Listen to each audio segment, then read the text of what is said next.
So, ayan, mga besh. Magkisigang tayo ng tuna. At dahil mahal ang tuna, ito munang nasa lata ang ating isisigang. Kailangan natin ng sibuyas, kamatis, at nang ito, paborito kong nori sinigang at nori cubes. Yarn. So, at dahil wala pa tayong budget, ito munang isisigang natin. At syempre, gagamit din tayo ng kangkong. So, ito yung kangkong, hinuhugasan ko pa siya. Yan. So, dahon lang kukunin ko. Dahon lang. Magsumbong eh. Oh, ngayon, wala na. Wala na. Dito lang yan, dito lang talaga yan sa Magbuya, mga mahal na talaga ng presyo. Ano mo, tumasya lang po.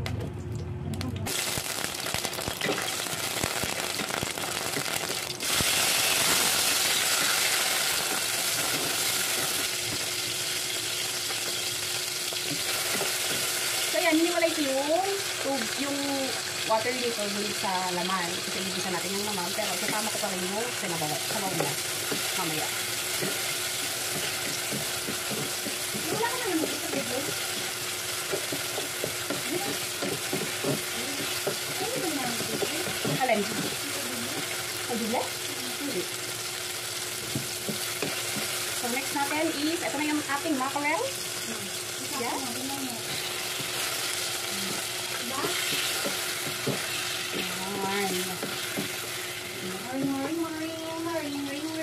Ito yung ginamit natin na mackerel. Yes, saba. Hindi no. Kaya hindi ko pinatawa kasi sa'yo. Ang gala yun. So, next na natin ang ating kangkong. Kangkong.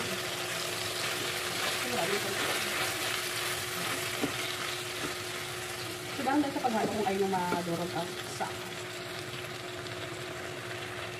Saba mackerel. Baka sitting broth. Charot. Sabaw yung ano.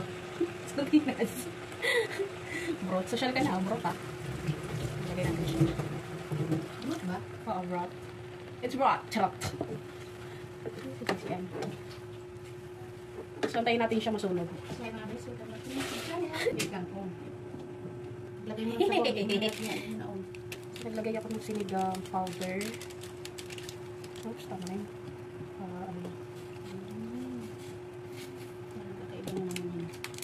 So yan, pag sa mga nagtitipid talaga, okay yan. Lalo na ngayong bagyo, no?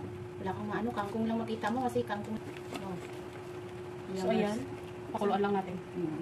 So kasi malutong-luto yung ano eh. Kaya nga, lalo na hapon na, no? Kaya kailangan. Tamang-tama yan sa ano, maulan. Maulan para man. Masabaw-sabaw pala yan.